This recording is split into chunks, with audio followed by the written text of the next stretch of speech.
Hello అందరికీ. ఈరోజు వచ్చేసి మా పిల్లలకి సలాడ్ చేస్తున్నానండి. అసలు మనకైతే రోజు వర్షం పడుతుంది. వర్షం పడుతున్నప్పుడు వేడివేడిగా స్నాక్స్ ఇలా తింటే అసలు ఎలా ఉంటుందో మీకు తెలుసా? ఇలా ట్రై చేయండి, చాలా బాగుంటుంది. ఈరోజు మనం చాలా సింపుల్గా ఇంట్లో ఉండే పదార్థాలతోటి మొక్కజొన్న శనగలు టేస్టీ హెల్దీ స్నాక్ అండి తయారు చేసుకుందాము. సాయంత్రం పూట ఆకలి వేసినప్పుడు తేలిగ్గా ఏదైనా తినాలనిపించినప్పుడు ఈ రెసిపీని శనగలు వేరుశనగలు ప్రోటీన్కు, అలానే మొక్కజొన్నలో ఫైబర్ ఉంటుందండి, పోషకాలు చాలా ఉంటాయి. ఇలాగా స్వీట్ కార్న్ అలానే శనగలు ఉడకబెట్టుకొని తీసుకోవాలి. పచ్చిమిర్చి పచ్చివేనండి. అలానే ఉడకబెట్టుకునేటప్పుడు సాల్ట్ కూడా యాడ్ చేసేసుకోండి. అలానే ఒక ఆనియన్ తీసేసుకోవాలి, చిన్న చిన్న ముక్కలుగా కట్ చేసేసుకోవాలి. అలానే పుదీనాకు కటింగ్ చేసేసుకోవాలి, సాల్ట్ కూడా తీసేసుకోవాలి, కొత్తిమీర కూడా వేసేసుకోవాలి. సరిపడా యాడ్ చేసేసుకోండి. ఆల్రెడీ ఇందాక వేసాం కదా.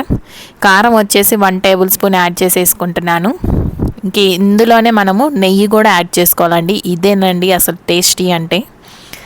అలానే నిమ్మరసం లాస్ట్ 1 తీసుకున్నానండి, వేసేసుకుంటున్నాను. ఇంక ఇప్పుడు దీని మొత్తాన్ని మనము బాగా మిక్స్ చేసేసుకోవాలండి. ఎంత బాగుందో అసలు, చాలా రుచిగా ఉంది. పిల్లలు కూడా ఇష్టపడతారండి. చాలా సింపుల్ అనమాట ఇలా చేసుకోవటం.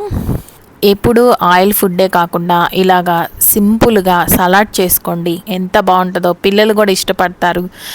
ఈ ఒక్క బౌల్లో ఇంత ప్రోటీన్ ఉందని మీకు తెలుసా? మొక్కజొన్న శనగలు వేరుశనగలు కలిపితే ఇంత టేస్టీగా ఉంటుంది. జంక్ ఫుడ్ బదులు ఈ హెల్దీ స్నాక్స్ చేసుకోండి. ప్రోటీన్ కావాలంటే ఖరీదైన ఫుడ్ అవసరం లేదు, ఇంట్లోనే ఇలా చేసుకోవచ్చు. ఈ బౌల్లో రుచి మాత్రమే కాదు, పోషకాలు కూడా ఉన్నాయండి. పిల్లలు కూడా ఇష్టంగా తినేలా ఇలా చేయండి. 5 నిమిషాల్లో రెడీ అయిపోతుంది, వేడి వేడిగా తినేయచ్చు. సో ఇదండి ఇవాల్టి వీడియో. ఈ స్నాక్లో మీకు ఎక్కువగా నచ్చేది ఏది? మొక్కజొన్న వేరుశనగ శనగల కామెంట్ చేయండి. సో ఇదండి ఇవాల్టి video. Please subscribe. Thank you.